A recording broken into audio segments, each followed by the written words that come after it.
ಎಲ್ಲರಿಗೂ ನಮಸ್ತೆ ಸ್ನೇಹಿತರೆ. ಇವತ್ತಿನ ಒಬ್ಬ ಸಾಹಿತಿ ಪರಿಚಯ ಆಲೂರು ವೆಂಕಟರಾಯರ ಪರಿಚಯವನ್ನು ಮಾಡಿಕೊಡ್ತಾ ಇದ್ದೀನಿ. ಪ್ರತಿದಿನ ಒಂದೊಂದು ತರಗತಿಯಲ್ಲಿ ಒಬ್ಬೊಬ್ಬ ಸಾಹಿತಿಯ ಪರಿಚಯವನ್ನು ತಿಳಿಸ್ತಾ ಇದ್ದೀನಿ. ಇದರ ಒಂದು ಉಪಯೋಗವನ್ನು ಪಡ್ಕೊಳ್ಳಿ ಅಂತ ಹೇಳ್ತಾ ಆಲೂರು ವೆಂಕಟರಾಯರ ಪರಿಚಯ ಮಾಡಿಕೊಡ್ತಾ ಇದ್ದೀನಿ. ಆಲೂರು ವೆಂಕಟರಾಯರು 12 ಜುಲೈ 1880 ವಿಜಯಪುರದಲ್ಲಿ ಜನಿಸ್ತಾರೆ. ನವಲಗುಂದ, ಗದಗ, ಆನಗಲ್, ಧಾರವಾಡದಲ್ಲಿ ಶಿಕ್ಷಣವನ್ನು ಪಡೆದು ಹೈಸ್ಕೂಲ್ ವಿದ್ಯಾರ್ಥಿಯಾಗಿದ್ದಾಗಲೇ ಸಂಸ್ಕೃತದ ವೇಣಿ ಸಂಹಾರ ನಾಟಕವನ್ನು ರಂಗದ ಮೇಲೆ ತಂದಿದಂಥವರು ಆಲೂರು ವೆಂಕಟರಾಯರು.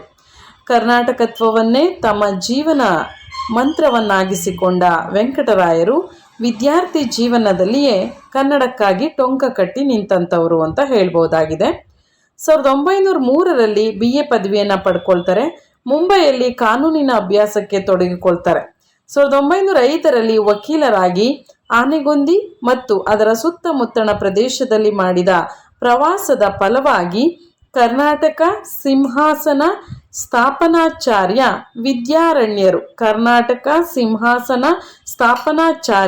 ವಿದ್ಯಾರಣ್ಯರು ಎಂಬ ಕೃತಿಯನ್ನು ರಚಿಸ್ತಾರೆ. ಇವರು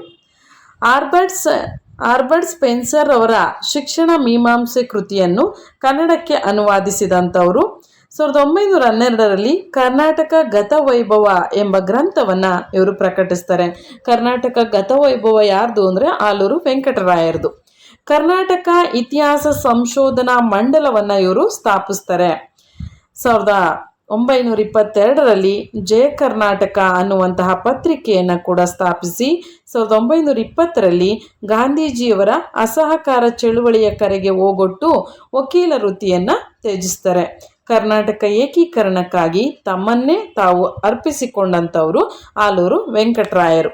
ಇವರ ಕೃತಿಗಳನ್ನು ನಾವು ನೋಡೋದಾದರೆ ಶಿಕ್ಷಣ ಮೀಮಾಂಸೆ ಇದೊಂದು ಅನುವಾದ ಕೃತಿ, ಶ್ರೀ ವಿದ್ಯಾರಣ್ಯರ ಚರಿತ್ರೆ, ಕರ್ನಾಟಕ ಗತವೈಭವ ಮತ್ತು ಸಂಸಾರ ಸುಖ, ಕರ್ನಾಟಕದ ವೀರರತ್ನಗಳು, ಕರ್ನಾಟಕತ್ವದ ವಿಕಾಸ, ಕರ್ನಾಟಕತ್ವದ ಸೂತ್ರಗಳು, ಹಾಗೆ ರಾಷ್ಟ್ರೀಯತ್ವದ ಮೀಮಾಂಸೆ, ಗೀತ ರಹಸ್ಯ, ನಾವು ಈಗ ಬೇಡುವ ಸ್ವರಾಜ್ಯವೆಂದರೇನು, ಸುಖವೂ ಶಾಂತಿಯು, ಸ್ವತಂತ್ರ ಸಂಗ್ರಾಮ, ಗೀತ ಪ್ರಕಾಶ, ಗೀತ ಪರಿಮಳ, ಗೀತ ಸಂದೇಶ, ನನ್ನ ಜೀವನ ಸ್ಮೃತಿಗಳು, ಮಧ್ವ ಸಿದ್ಧಾಂತ ಪ್ರವೇಶಿಕೆ, ಗೀತ ಭಾವ ಪ್ರದೀಪ, ಪೂರ್ಣ ಬ್ರಹ್ಮವಾದ, ಬಿಡು ನುಡಿಗಳು, ವಚನ ಪಿತಾಮಹ.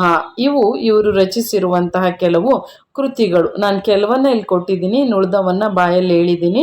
ನೀವು ಅವುಗಳನ್ನು ಬರ್ಕೊಳ್ಳಿ ಅಥವಾ ನೆನಪಲ್ಲಿ ಇಟ್ಕೊಳ್ಳಿ.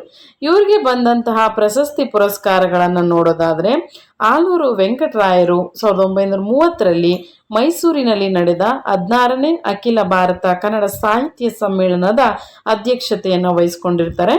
ದಾರಾ ಬೇಂದ್ರೆಯವರು ಆಲೂರು ವೆಂಕಟರಾಯರ ವ್ಯಕ್ತಿತ್ವವನ್ನು ಕಂಡು ಅವರನ್ನು ಕರ್ನಾಟಕದ ಪ್ರಾಣೋಪಾಸಕರು ಅಂತ ಹೇಳಿ ಕರೆದು ಗೌರವಿಸಲಾಗಿದೆ.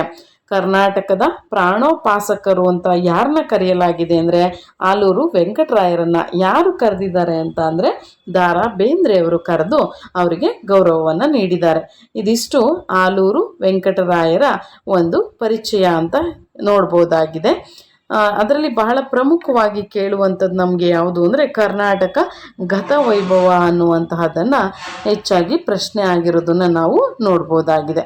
ಇದಿಷ್ಟು ಇವರ ಒಂದು ಪರಿಚಯ. ಮುಂದಿನ ತರಗತಿಯಲ್ಲಿ ಮತ್ತೊಬ್ಬ ಸಾಹಿತಿಯ ಬಗ್ಗೆ ತಿಳಿಸ್ತೀನಿ. ಧನ್ಯವಾದಗಳು.